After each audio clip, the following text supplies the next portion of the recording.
Hey everybody, I'm Nick Redding with Anti-Feministpraxis.com. I'm sorry I didn't make a video last week, especially when last week several excellent videos were made addressing our three foundational questions.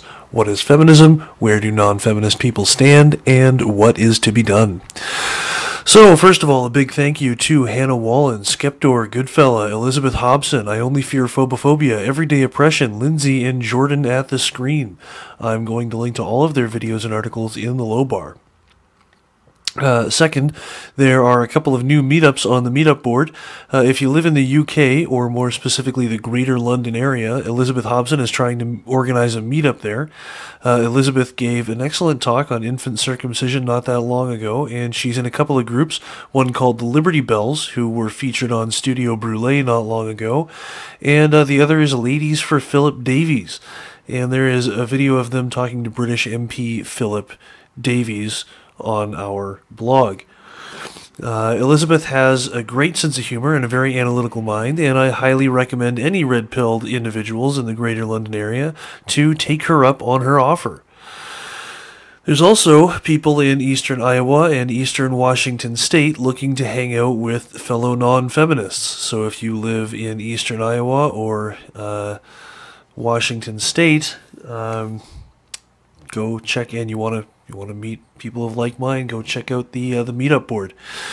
As regards the three questions and submission guidelines, we are not actually asking people to answer all three questions. We don't mind if they do, but we are only asking them to address any of the three. So 1, 2, or all three of the questions.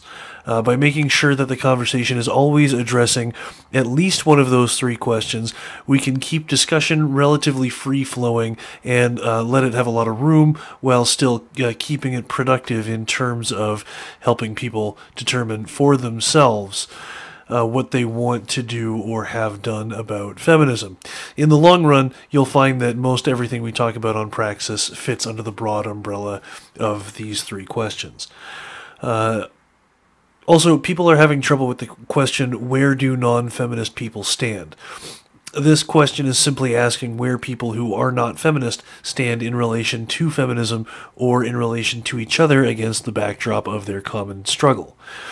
As with all of the questions, it can be thought of and answered in many different ways. It can be asking where all non-feminist people stand, or it can be asking where some individual non-feminist person stands.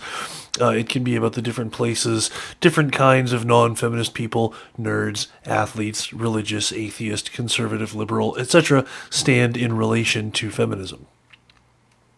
Now that we're all caught up, there was some stuff in Everyday Oppression's video response to my questions that I wanted to respond to. He talks about challenging feminists in academia, teaching the next generation, and repairing the broken family unit.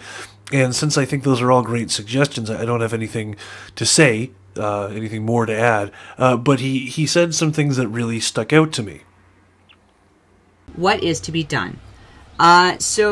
In this regards, I think what is to be done with people in real life and how we solve the issues of feminism. What I believe should be done is tackle feminists head on, but with a smart head, using statistics and logic. Try to keep the trolling and the hate down to a bare minimum, because I find that if you lead in with aggression or with the intent to just be a shit disturber, a lot of naive feminists will just get completely turned off. So it's kind of counterproductive to your argument and the case for you to end feminism. Turning feminists off isn't a problem because you shouldn't be trying to convince them of anything anyway. Don't worry about turning them off. Even if you could reach feminists with logic, which you can't, you wouldn't want to. Some feminists have crossed the aisle. Paul Elam and Janice Fiamengo both used to be feminists, but they didn't cross over because someone held their hand and made the information palatable for them. They crossed over because they had convictions that feminism demanded they sacrifice, and they wouldn't do it. Nobody pled any kind of case to Cassie J. She just cared about what was actually true, and that's all it took. And that's the only thing that's going to make the difference.